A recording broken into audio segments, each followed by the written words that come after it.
Alors dès l'entrée, il y a effectivement un seuil énergétique du fait des murs et du portail. Voilà. Là j'y suis. Avec l'aspect vénérer les morts et les oublier, avec toutes ces stupas vraisemblablement de gens incinérés. Oui, c'est pas ce qu'il y a de mieux au niveau énergétique. Heureusement qu'il y a ce bel arbre très accueillant, et je vais me glisser dans son aura. Je vais me glisser sous ses feuilles. Voilà. L'intention de ces vidéos, c'est aussi de vous faire partager l'expérience et que vous-même vous puissiez la ressentir, l'expérimenter au travers des vidéos, au travers des photos, de façon à apporter un enseignement ou un partage d'expérience qui soit vivant. Et donc là, il y a des gens qui ont laissé des offrandes.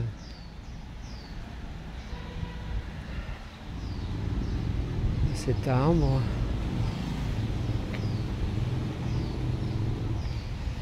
Je vais m'adosser à lui tranquillement.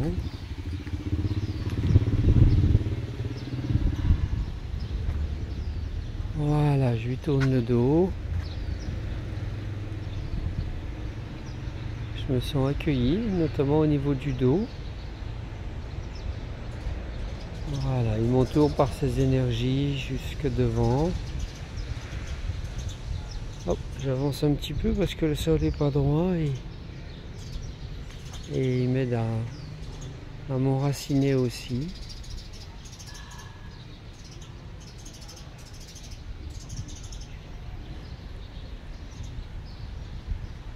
Oui, belle expérience. Et donc là, en le remerciant de ce partage, de cet accueil bienveillant, je vais quitter l'aplomb de ces feuilles. Voilà, très tranquillement.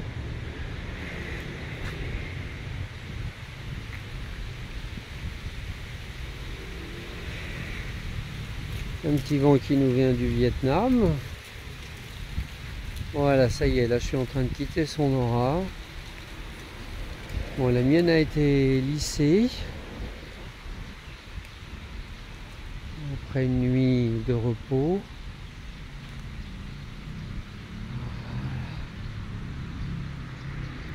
Et je vous recommande de vous faire des amis arbres que vous allez pouvoir voir régulièrement.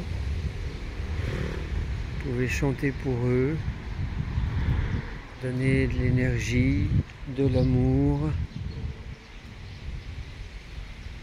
éventuellement un bâton d'encens, du tabac, un peu de grain de sel.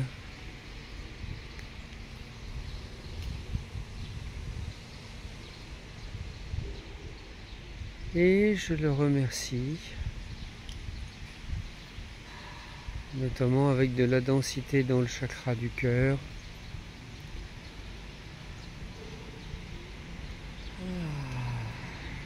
Et un petit pétillement au niveau du coronal qui se met à tourner, à s'ouvrir, à devenir plus lumineux.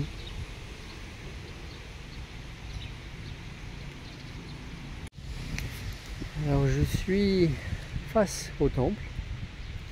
L'est est dans mon dos, donc le temple est en théorie bien orienté.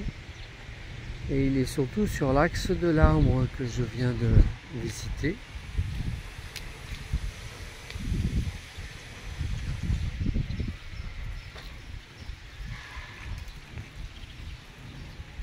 Alors il y a un petit quelque chose, effectivement.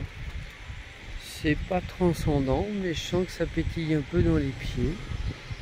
Je vais prendre le temps de découvrir et de laisser émerger les énergies, qu'elles se réveillent peut-être avec ma visite.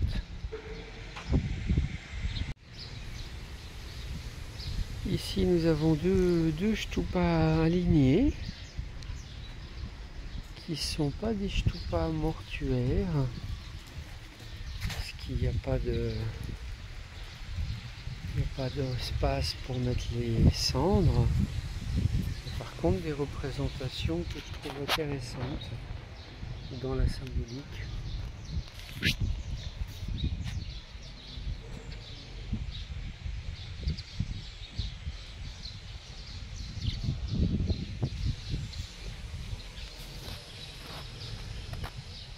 D'anciens chromes, polychromes.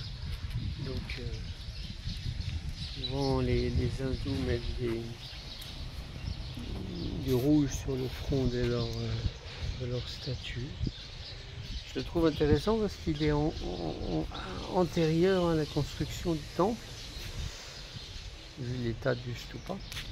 Et en même temps, on voit bien avec le carrelage qu'ils ont essayé de faire avec.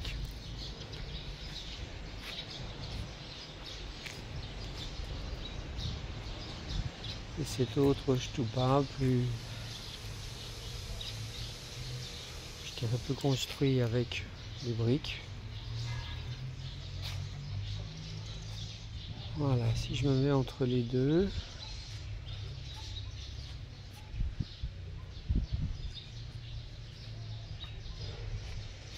bon, rien de spécial, rien de particulier.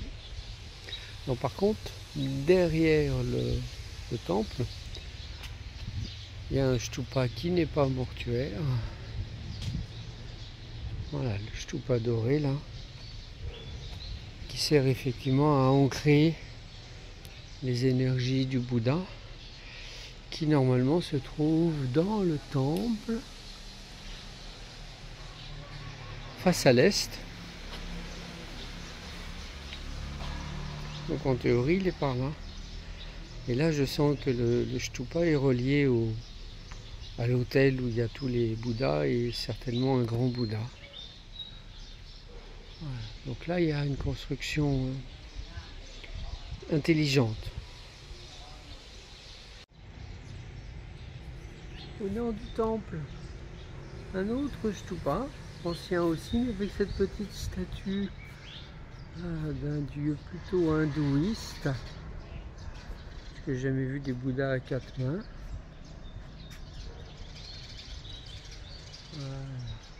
Il est un peu tordu, ça doit être le vent ou la foudre.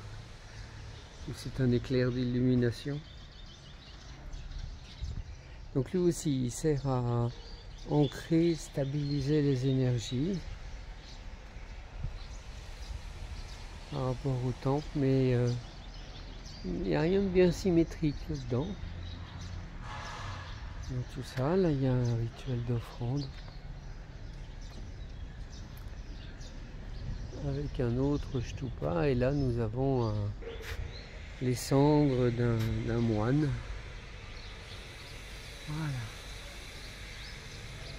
Ce qui est intéressant quand les moines, je dirais, qui ont de l'expérience quitte leur corps, c'est qu'ils continuent à œuvrer sur les plans subtils un certain temps.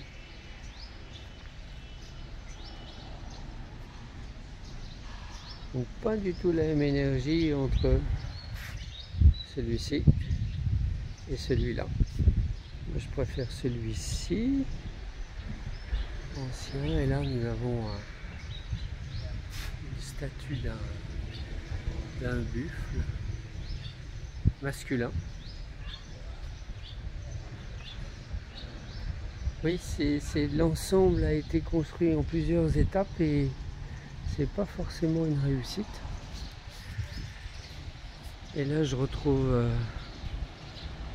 mon ami arbre qui est presque dans l'alignement de l'arbre.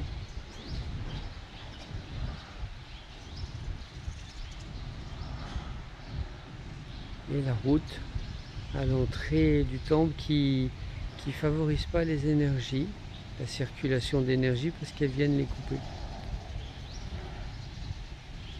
Bon, on fait avec ce qu'on a. Me voici sorti du temple, je suis juste dehors. Avec ici un autre espace de rituel.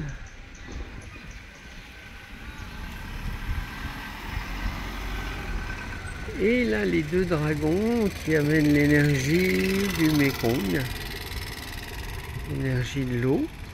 En tous les cas, ils sont censés le faire. Et de l'autre côté, la Thaïlande.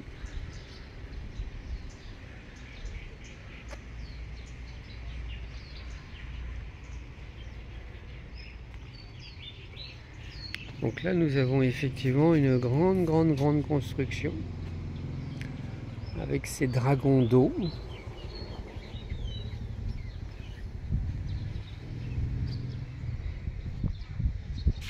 Qui pourrait amener, drainer les énergies de l'eau, du féminin au temple. J'ai vraiment pas l'impression que les dragons et le circuit d'énergie de l'eau soient très efficaces, et surtout qu'il n'est pas du tout aligné. Donc c'est vraiment bizarroïde. Une construction où ils rajoutent des choses, des trucs et des machins. Et s'il y a le symbole, il n'y a pas l'énergie.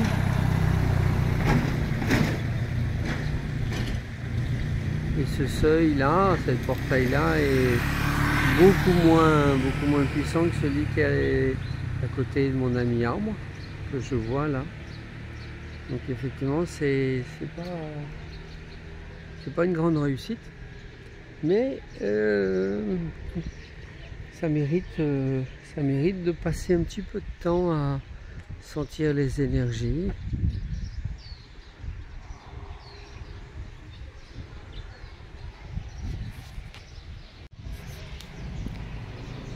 Et oui, et donc aussi, et non, et l'entrée du temple n'est pas du tout alignée au Shtupa, qui aussi n'est pas aligné à ce temple-là, à cet édifice, et encore moins aligné à l'escalier des dragons d'eau et au temple rituel, qui a l'air d'être habité, surveillé. Et là, dans ce temple, par rapport à la petite dame aux bougies, je sens une certaine ferveur, une certaine intensité, même si l'énergie du temple a tendance à mettre quelque chose autour de ma tête, de mon chakra du front, avec toute l'emprise mentale d'enseignement rigide. Et en même temps, il y a la ferveur de la dévotion, du cœur, de la recherche spirituelle. Oui.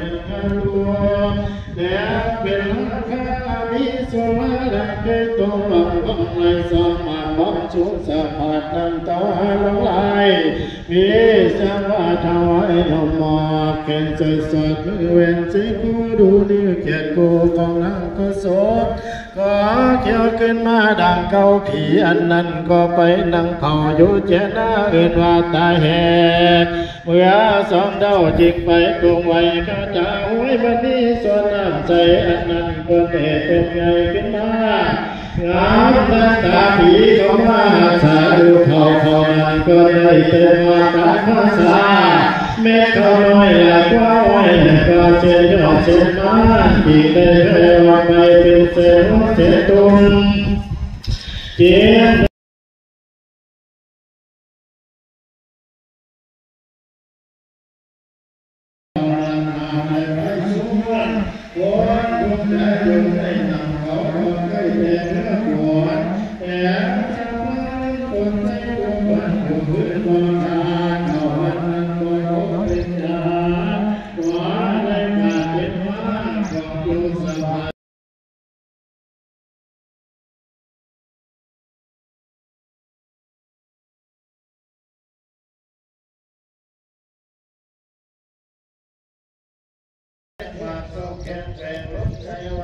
Alors autant le Stupa est puissant, bien enraciné, il bloque un peu les énergies du Mekong et en même temps il n'est pas relié, il est relié à aucun bâtiment. Donc s'il rayonne, c'est vraiment par lui-même et avec le bruit ambiant, j'ai même pas pu sentir s'il y avait des réseaux telluriques. C'est tellement envahissant ce mantra répétitif. Voilà. J'ai l'impression que c'est anesthésie momentale. C'était peut-être pas l'intention, mais voilà. C'est un peu comme dans les supermarchés, quoi. Ça met dans un état second.